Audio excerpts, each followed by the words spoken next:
Thank you all for coming. I am a representative of a team today, but I'm very proud to be here on behalf of my collaborators, Karina Schumann and Carol Dweck. And as Peter said, I defended my dissertation last week, and in preparation for that, I was reflecting on my life, and it occurred to me that I've been a student for 23 years. And this is where it all started. It's my first school picture. But as a student, is that a real apple or is that one fake? It's fake. I remember. So as a student, my primary job has been to learn. It's been to be a good learner. And I've had a lot of practice at trying to learn over the 23 years. But it wasn't until I came to Stanford and really until I got involved in this work on intellectual humility that I began to think about the question of what makes someone a good learner, what is a good learner, as a researcher and from a more scholarly perspective. And it will come as no surprise to some of the philosophers in the room that there's a bit of philosophical consensus, particularly among virtue epistemologists, that good learners are people who are highly motivated to pursue understanding, knowledge, and truth. These are epistemic goods. These are people who care more about pursuing, who care more about pursuing understanding and knowledge than they do, for example, about getting a high grade on a test or winning an argument. These are kind of their core concerns. And within the philosophical literature, there's also some work or theoretical work that suggests that there are certain dispositions that can help orient individuals to being good learners. And the focus of our session today and of my talk today is on one of those, which is intellectual humility. So it's been theorized that intellectual humility can help orient people towards being good learners for several reasons. And I'll focus on three. First, it may foster motivation to learn. So as intellectual humility is described at times in theoretical literature, it's kind of a higher order understanding about one's understanding, that you understand that there may be limitations to what you know, and so if you are aware of the limitations of your knowledge, you may be motivated to learn more. By contrast, if you are not aware of the limitations of your knowledge, you may not be motivated to go out and learn. Moreover, intellectual humility might relate to intellectual persistence. That is, those who are intellectually humble may at never point believe or come to believe that they know all there is to know about a particular topic. They may persistently engage in trying to learn more and expand and wonder and question what they know. And third, intellectual humility is thought to relate to open-mindedness. That is, one's willingness to consider views that oppose one's own. If you think you have everything figured out, I'm not sure why you would be motivated. You may not, perhaps, be motivated to consider views that listen to them or consider views that oppose your own. And so really the purpose of this work and this presentation today is to provide some empirical evidence on these questions and on these predictions that have been spelled out to some extent in the theoretical literature. And so for today's presentation, it's structured around a couple of questions. The first is just, what is intellectual humility and how do you measure it?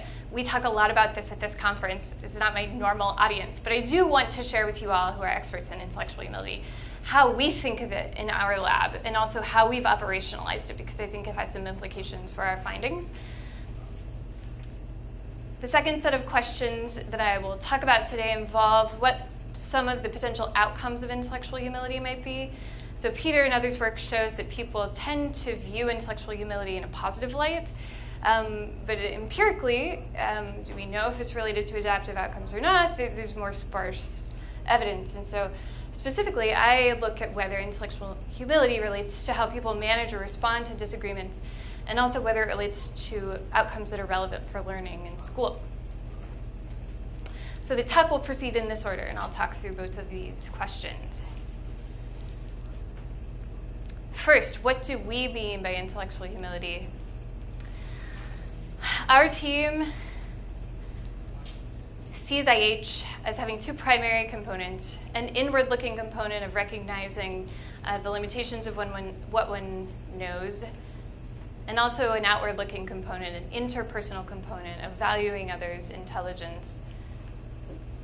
And these two components would come together to form the core of intellectual humility, which is acknowledging that one's understanding of the world is partial. And all that there is to know in the world, one knows a piece of that. And so with conceptual work done, we wanted to study intellectual humility by measuring it. And so part of the process for us was to develop a way to assess this construct. And I will say that by far, the development of a scale to assess intellectual humility has been the most humbling part of this research. It's been the most challenging. And the scale is still being refined, and it continues to teach us things. But in its current incarnation, it's 9 items, rated on a Likert scale. The items tap into those components that I mentioned earlier, so inward-looking components. I'm willing to admit it if I don't know something. I acknowledge when someone knows more than me about a certain subject. I feel uncomfortable when someone points out an intellectual mistake that I made. And also interpersonal components, so outward-looking components. I like to compliment others on their intellectual strengths. I sometimes marvel at the intellectual abilities of other people. With a scale developed, the next stage of our research was to test it to see if it was working. And I've done a lot of tests on this scale, and I'm happy to talk in more detail about those during our Q&A period. For now, I'll just talk through some of the validation data. So one part of seeing whether the scale was working was to examine if it was relating to things in predicted ways. Was it correlated with things it should be? And so across a couple of studies, I took the constructs that Peter and colleagues had mentioned in the white paper on intellectual humility and put those into a study to see if our scale correlated with them in the way that Peter's paper suggested that they would. And so what we found across 2 studies is that intellectual humility did, in fact, was positively related with need for cognition, with openness to experience, with modesty, and with general humility.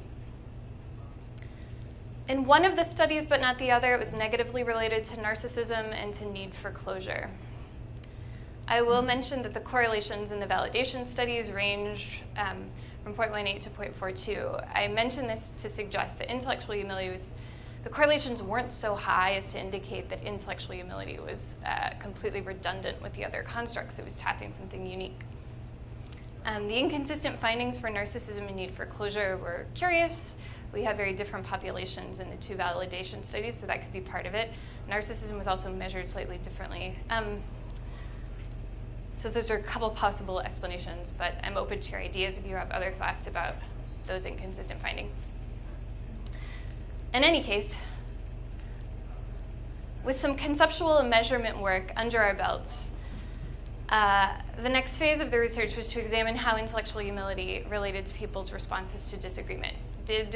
Were people who were higher in intellectual humility more open? Did they manage disagreements in more constructive ways? So by way of background a bit, we know that disagreements are ubiquitous. We encounter them all the time. They can be trivial, or they can be about very robust and important issues. And experts in conflict agree that best practices when handling disagreements are to listen and try to understand the other person's perspective. And so, as I mentioned before, the first 4 studies that I'm going to present to you test a very straightforward prediction that individuals who are higher in intellectual humility will engage in these more constructive responses, will be more apt to listen and engage with the opposing view than those lower in intellectual humility. So as an initial test of this hypothesis, we conducted 1 study with community college students and 1 study with Amazon Mechanical Turk individuals, adults. For the first couple of studies, participants completed our measure of intellectual humility as well as the validation measures that I mentioned earlier. For responses to disagreement, we gave them hypothetical scenarios to imagine themselves in certain circumstances. For the students, we asked them to imagine that they'd spent all night, for example, working on an essay. They brought the essay in and asked, and a peer was grading it for them and disagreed with all of the points that they made.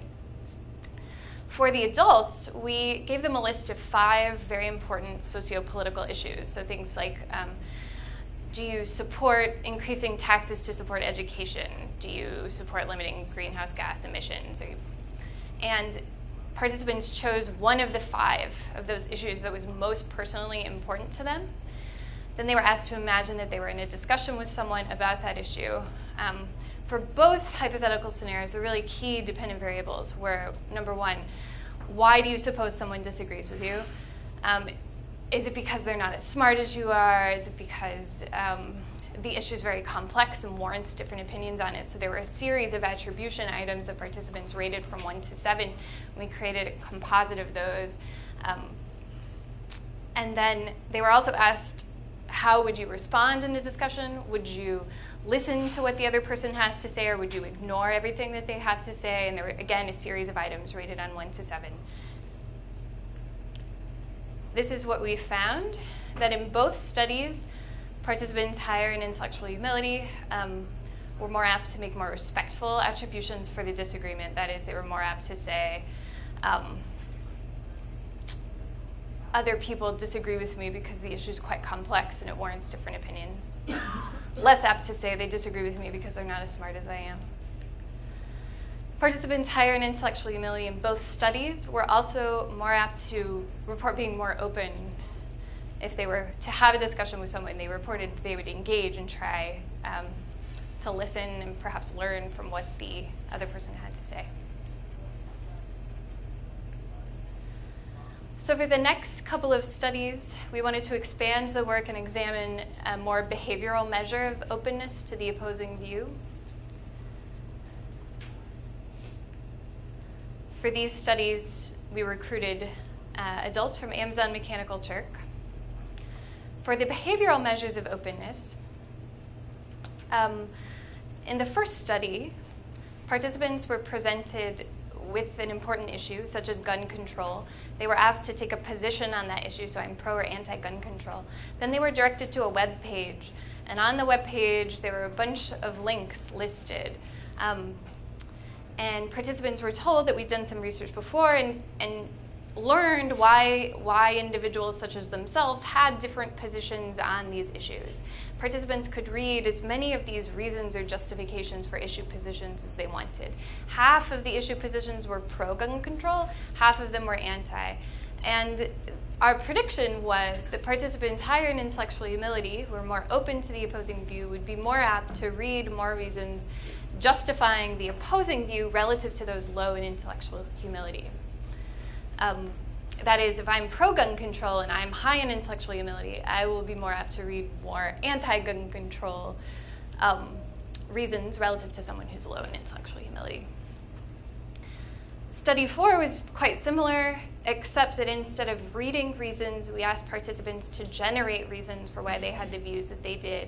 So write as many reasons for why you are, for example, pro or anti-affirmative action in college admissions, and now write as many reasons for why someone might be or have the opposite position to yours. So again, the prediction was that those higher in intellectual humility would be able to articulate and generate more reasons for the opposing view, given their openness to the opposition.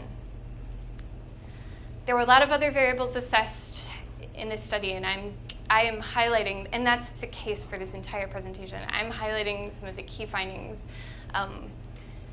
but if you have questions about the details, I'm happy to talk about those more later. So here's what we've found.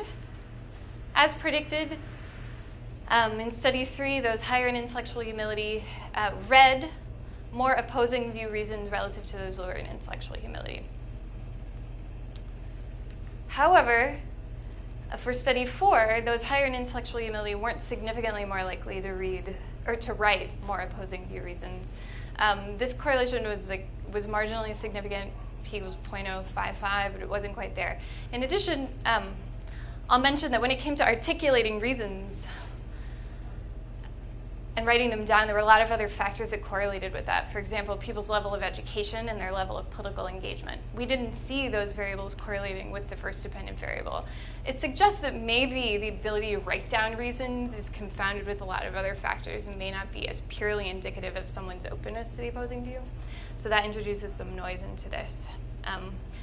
But taken together, the 4 studies do suggest and provide empirical evidence that to the extent that you become higher or more intellectually humble, you tend to manage disagreements in a way that's viewed as more constructive. You tend to engage with the opposing view to a greater extent.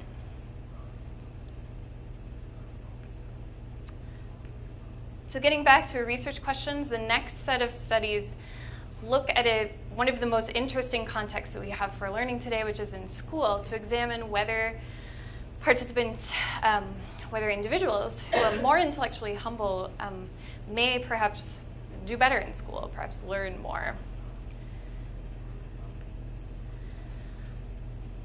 I got my doctorate in a school of education, and everyone there is aware that so many, as you are as well, so many variables are important for learning. There's so many things that go into it. So our task was to come up with a briefer list of factors that are important for learning, but that should theoretically relate to intellectual humility. And so 3 things that we tested and predicted were that intellectual humility would relate to students' achievement goals. That is, to whether students were oriented towards learning in school and mastering material versus towards trying to look smart. Both types of motivation have been shown to fuel achievement, but learning motivation tends to be more hardy over time. It tends to stand up when students are challenged or put in challenging circumstances. By contrast, if you're really oriented towards trying to look smart, it can work for a while, but when you get in a situation where you may not look as smart, you tend to fall apart at times. So our prediction was that those higher in intellectual humility would be more oriented towards learning than in trying to look smart. We also predicted that humility would relate to some well-known adaptive learning strategies. So if you're aware of the limitations of your knowledge, you might be motivated to use a bunch of different strategies to try to expand what you know. In addition, we predicted that humility would relate to how people manage group work. So group work is really emphasized in the new Common Core standards. There's a lot of push for educators to engage in using group work in classrooms, and it's seen as one effective way to learn. Our prediction was that those higher in intellectual humility would be better collaborators with other students, both because they value others' intelligence and because they're willing to admit that their knowledge is partial. So we tested these predictions in one study with college undergraduates. This sample was balanced for gender. We found that, as predicted, intellectual humility was positively related to learning goals, assessed with items such as I seek out classes that I will find challenging. It's also negatively related to these kind of look smart goals. It's very important for me to prove that I'm smarter than others. Regarding learning strategies, intellectual humility was positively related to metacognitive strategies, which are, when I study, I try to determine what I don't understand well, and it makes sense that someone who's comfortable acknowledging what they don't know would engage in using these strategies. It was also related to effort regulation, which goes back to the intellectual persistence that I was talking about earlier. Those higher in intellectual humility tended to report that they were more effortful in their classes. Do you control for intelligence in all these? We don't control for intelligence, but I will say that these are Stanford undergraduates, so they've been in this particular study. Ouch.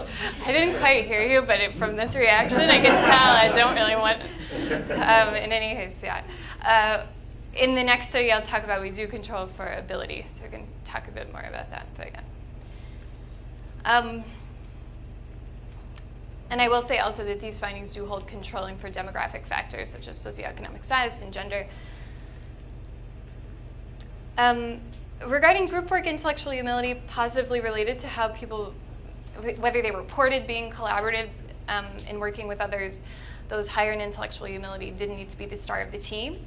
However, it didn't relate at all to whether they valued group work as a way to learn, and I thought it might, but it didn't. And so this was a surprising finding.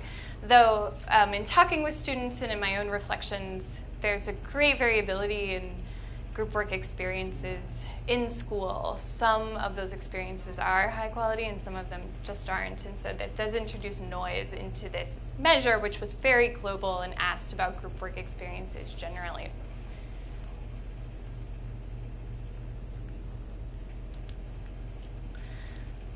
So with the first study, we had some initial correlational evidence that intellectual humility was relevant to these outcomes that are known to be important for learning in school. But there were a lot of unanswered questions. One of the most primary questions, or important ones for our lab, was whether intellectual humility mattered at all for learning among teenagers or adolescents. Some people have written about today's adolescents as being extremely narcissistic, as being more narcissistic than generations past. And so it's possible that teens aren't capable of exhibiting intellectual humility, or that it operates in a completely different way. So we really wanted to take this research into a high school classroom to see what it would do and whether intellectual humility would matter at all for teenagers. And so I'm going to highlight some of the things that we examined in study 6. First, we wanted to see if intellectual humility that's actually, it should be reverse that. In any case, we wanted to see whether teachers' reports and peer nominations related at all to the students' self-report of their own humility. So are others picking up the students' humility in any way, both their peers and their teachers? We wanted to see if intellectual humility predicted the students' actual achievement. And so we had some evidence from the first study that it related to self-reports of known important variables, but would it relate to these hard outcomes that aren't vulnerable to self-report bias? Would it predict students' grades? Third, would it relate to growth in achievement over time? And so I mentioned earlier that our prediction was that those who are high in intellectual humility are consistently engaging with material. At no point do they feel like they've got it all figured out or disengage. If this is the case and they're more consistently engaging, we might expect them to grow more in their achievement over time, to be experiencing incremental gains over the school year as they consistently engage. And if they're growing more over time, what's the mechanism, or how is that happening? Is it the case that intellectual humility is boosting a sort of engagement, a motivation to learn, which in turn is paying off in terms of their achievement gains? So I examine all of these questions in study 6. This study was conducted with 88 high school, mostly freshmen, in a Kansas high school. It was pretty balanced for gender. I will say the high school itself it's a public high school. It was relatively high achieving. 99% of the kids in the school passed the state mathematics exam, compared to about 60% statewide who passed that exam. So this is where things get a bit interesting, I think. The intellectual humility scale in this sample of high school students didn't really work. The alpha which is the internal consistency of the scale, was much lower than it was in the other studies with adults and undergraduates. There are a couple possible explanations for this. Adolescents have a kind of a heightened self-consciousness, and it could perhaps make them more sensitive to some of the items in the scale. I'll also say that we assessed this scale in class. I delivered the scale to students while they were in their math classroom. So it makes these concerns about school extremely salient, which could have perhaps shaped how they responded. But in any case, the scale wasn't hanging together. And it was actually factoring as two components. And they weren't, as you might expect, this inward-looking and the outward-looking components. It actually factored along the lines of the positively coded items and the reverse coded items, which you might then think is just a method factor, that it's just kind of an artifact, but that didn't seem to be the case. So I'm going to walk you through what we found with the two-factor scale. And this is what Peter hasn't seen. And this is the stuff that I'm most excited to share with you because I really want your feedback and to draw on the brain trust here. So the positive indicators of intellectual humility were still things like acknowledging one's own limitations. I'm willing to admit it if I don't know something. I like to compliment others on their intellectual strengths. The negative indicators were kind of self-consciousness items. They were items like, I don't like it when someone points out an intellectual mistake that I made. I feel uncomfortable when someone points out one of my intellectual shortcomings. These factors were not correlated at all. There was a zero correlation between them.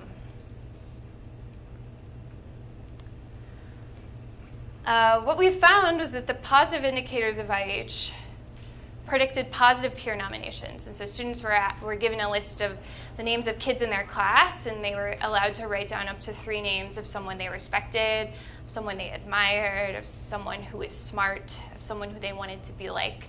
And all of those items kind of held together well, and so they were combined. To the extent that students were higher in intellectual humility, as indexed by the positive items, their peers respected them more, admired them more, saw them as more smart. Interestingly, there was also a trending positive association with the negative indicators of intellectual humility. To the extent that students were uncomfortable when someone pointed out their mistake, they also kind of tended to be more respected and admired as well by their peers, though this wasn't statistically significant. It was marginally.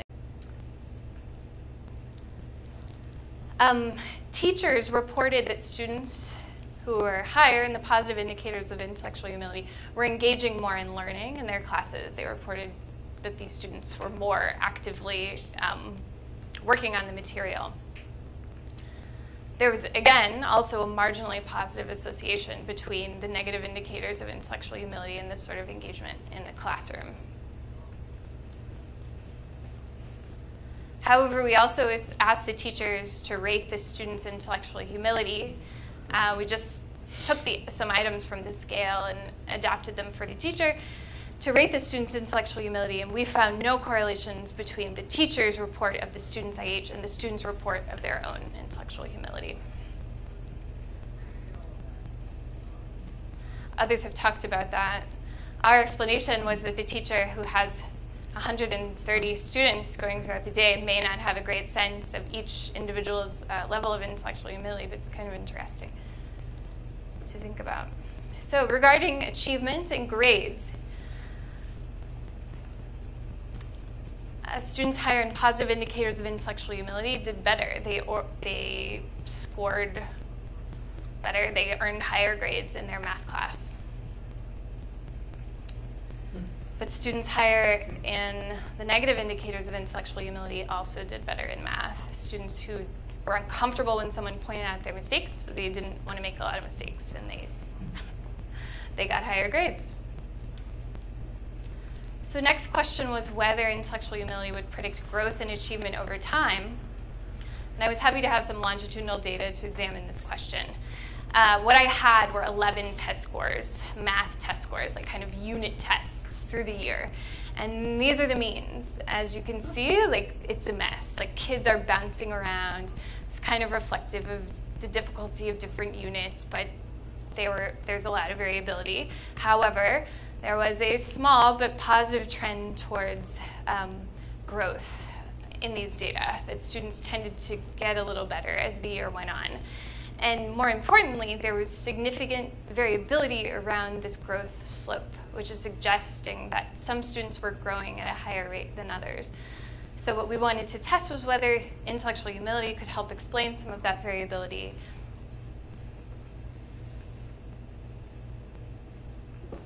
So looking at the positive indicators of intellectual humility, you can see it's related to where students start out, that is their ability coming into school.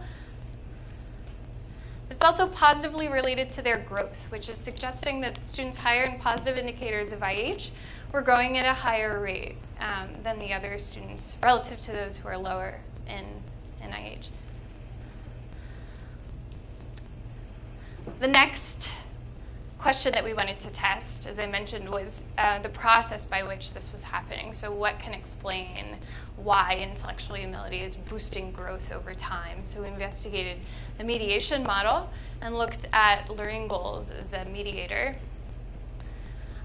What that means is that we were predicting intellectual humility was helping students grow by boosting their orientation towards learning and their motivation to learn.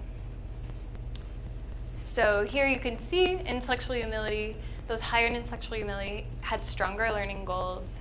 Learning goals was also related to their growth in grades over time and to where they started out. Importantly, when everything was in this growth model, the effect of intellectual humility on growth became 0, and there was a significant indirect effect, which does provide some support for the model that it's the case that intellectual humility was boosting orientation towards learning, which in turn was helping students grow.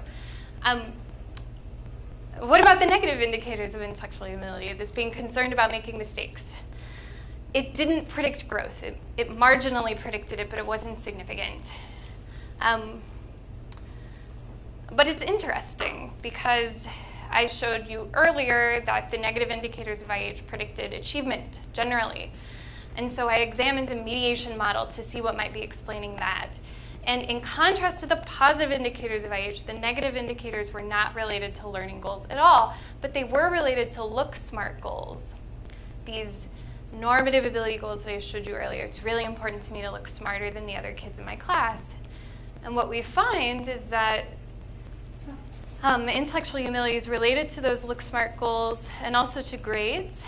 And the look smart goals are also predicting grades, which is well known in the achievement goal literature that performance goals can actually fuel achievement. And there was, again, a significant indirect effect in that it did suggest that maybe these, negative indicators of IH were helping students to arrive at higher grades by boosting their normative goals. So the takeaway from this, perhaps, and this is still being developed, this work, but it does suggest that there are 2 paths to achievement here that we've kind of stumbled upon.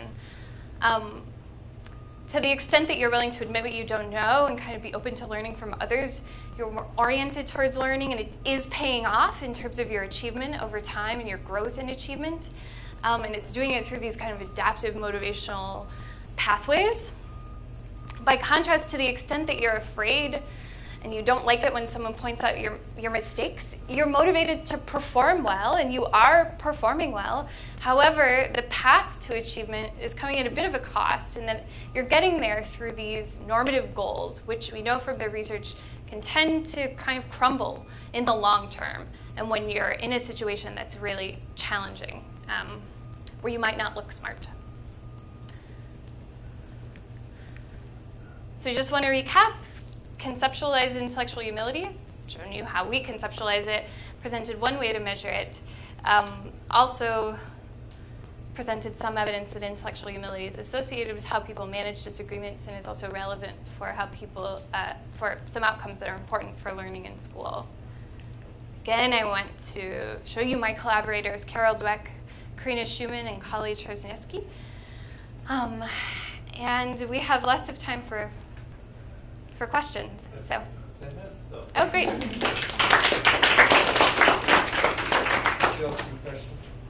Yeah, I really like this work, and I was wondering about whether these findings you have about the negative indicators for achievement and grades and so on, whether that's something unique to high school, because I do think there's something about peer groups there, the fact that if you're seen as a smart kid, you're part of that group, that clique, and really it's important for you to be seen as a smart kid. So maybe some of those negative parts of intellectual humility are really going to be important in high school, which are not going to be important in college, maybe not be important later on. But in high school, where so much of your identity is sort of tied to being what group you're in, the smart kid group, the slackers, the whoever you are, that that's going to work more there. It's going to play to the role there than it might elsewhere. Yeah, I would love to see it. I think you're right. I agree. I agree with that the cliques are really salient. It's interesting, too, that we saw that the positive indicators Well, I think the positive part also goes Yeah. with that too. Yeah. You know, because that's also maybe part of that identity, but Yeah. also that negative thing will also be part of the identity. You don't want to ever look Yeah. stupid because it's so important for you to look smarter That's than the right. other kids because that's your identity. Yeah. You know, I may not be coordinated, I may not be on Yeah. a football team, but Yeah. I'm smart. Yeah, and when you get to college, it becomes less important. Yeah, the Because pressure everybody's is the off. same, sort of, you know? Yeah. Yeah. Yeah, I think that's right. I had two questions. One, I wonder that negative effect. How much do you think maybe that's like this neuroticism, this defensiveness, something like that? It's not so much arrogance, but like there's a negative affectivity or fear of being judged. Right. So you're talking about we have the negative indicators of IH, which are kind of self-conscious items I don't like. Right. And your question is that neuroticism? Is it not truly intellectual humility? Well, maybe that's accounting for some of the effects that you're. Yeah. Rather, maybe it's being mediated by that kind of negative activity. Yeah. Yeah, I wondered in this context, I mean, the items, like I'm uncomfortable when someone points out my intellectual mistake, they tended to behave in predicted ways in the studies with adults, like in ways that they were, you know, the higher you were on those items, the less, or the more narcissistic you were, and kind of, they did seem to be mapping onto arrogance more among the adults, but in the kids, they weren't as much. And so I'm just unclear. It could be the kids were reading those items as, and they are reflecting a neuroticism in adolescents, which they weren't in the adults. But yeah. Absolutely. Yeah. Okay. And another thing, it was really cool to see those two paths that you were describing. In another set of data, we found that there's this similar relationship with well-being, looking at general humility rather than intellectual humility, where negative affect was across the board negative, but then positive affect had a U-shaped curve. People who were both high and low in humility reported more positive emotions. And we found that across multiple affect measures, etc. So I think what's cool about that is getting into questioning that humility is always the correct path, and it's mean that there's no benefit to arrogance, no benefit to these things. There's reason people may be choosing these paths because they're actually useful in some contexts. I think, I think that's part of it that's interesting to me. Yeah. We thought that it could be that you needed both. That you needed a little bit of this kind of, I don't like to make mistakes, and also I'm open. But the interaction isn't significant at all. So these do really seem to be kind of separate, and they're not working together. But I agree that in my own experience and reflection from graduate school is that humility and arrogance can promote achievement and can lead to success. So. The poor kids who fall in the middle, they're either, you know, they're not insecure about their thing, but they're also not. So is there something distinctive about them? Do you have any insights into, and are they stuck in this kind of low achieving kind of middle ground? Gosh, I'm trying to imagine that child. It's just kind of, Whatever. You know, we don't get any curvilinear effects, and so it doesn't look like, it looks like kind of the more humility, the better. So as a reverse, kind of the less, the worse, if you're thinking about the positive indicators as such. So let me think more intuitively like about kids who are in the middle. One thing that I do know is that so many things matter for achievement. And so I wouldn't claim that intellectual humility is the only path. The kid who's kind of mediocre, intellectually humble, what could they excel at? Many things, obviously, but So a different question. yeah. If you wanted to intervene on a middle kid, Yeah. in some ways, do you think the IH route is better because there's more? But is it harder to get quick change? Is terrifying them and worrying about social stigma is actually the better way to go?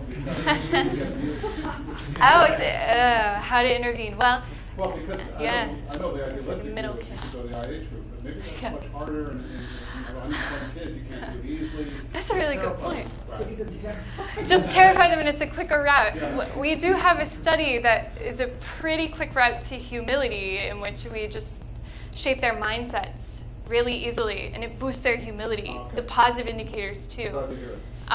So it does seem malleable, but yeah. So this is super interesting, thank you. I was just wondering about why you classified the negative indicators as negative indicators. This is a more broadly philosophical question. So the indicators like I feel uncomfortable when someone points out a mistake or I don't like it, it seems to me that an intellectually humble person should feel uncomfortable when somebody points out a mistake. That if they don't, I mean, not that they panic and freak out or get hostile or defensive, but that if they just sort of brush it off, then they're not having the right affective response. So I was wondering if you had any thoughts about that, or if you had any thoughts about why did you classify the feeling uncomfortable or not liking it as negative indicators? Yeah, I love that question, and it's a question that I've thought a lot about, particularly because of these results. The original classification, we saw these reverse-coded items as an unwillingness to acknowledge your limitations, as in a way. That if you're uncomfortable when someone points out your mistake, it seemed like an item that you might be able to endorse, and it would be an indicator that you were uncomfortable acknowledging the partial nature of what you knew. It may not be the case, particularly among these children, that it's not tapping that particular component. But that was the thought, and we do see it kind of behaving that way among the adults. So just a really quick follow-up. So I was thinking, I was thinking of cases where you could sort of separate out the acknowledgement from the affect. Right? So could there be cases where they're acknowledging it and they do feel kind of badly about it? Right? They're a little bit embarrassed or disconcerted or ashamed or whatever. Yeah. So, I kind of think that the truly IH response is, that's so cool, I had it all wrong, and look, now I got it right. So it's a very positive thing. That was what you want them to say. How great is that? And I've got the total turnaround here. And say, damn it, I'm so ashamed. I'm not sure that's perfect IH. Well, I don't think, damn it, I'm so ashamed. I'm a little right, ashamed. So not like, not cowering or hostile, but being, sort of just being a little bit disconcerted, like, oh, well, okay, that bothers me. You know, like to be a little bit bothered. But we also know that other person who says, wow, that is amazing. That's so cool. I'm this ultra, thank you for showing me what the real... But at 16. And there's work showing... But at 16. No, at 16 you can't do that. Well, there is work with undergraduates, though, that when you point out their mistakes and they're in a growth mindset, believing you can develop your intelligence, they get a boost of self-esteem when they make an error when you point it out, because it's an opportunity to get smarter. Right. And you can actually see, and Jason's work shows this neurologically, or no, it's Dave Nussbaum, but in any case, different study. But Dave's paper shows they're actually feeling good. So it isn't necessarily the case that you would experience this effective kind of to an error. Yeah, that's true. On billing, a person might not have a perfect IH. Someone, a human, is still going to have these kind of immediate responses and might still feel bad about yourself. So similarly, we find that sometimes you can really correlate positively with neuroticism. And but it doesn't really fit that pattern otherwise. So you're thinking maybe related to this, they're just going to be honest. So when they say, I'm afraid of being judged, no person doesn't ever feel that. So it's just simply an authenticity about fears and things like that. So maybe there's this one thing, it's actually honesty. Well, yeah, just following up on that. There's something kind of defensive about saying, like, oh, no, I don't care at all. It's like, it's not my flaws, you know. Right. You kind of wonder about that person. Yeah, maybe it's a good question. We are actually out of time, so if you want to follow up, you can afterwards, but let's thank you all for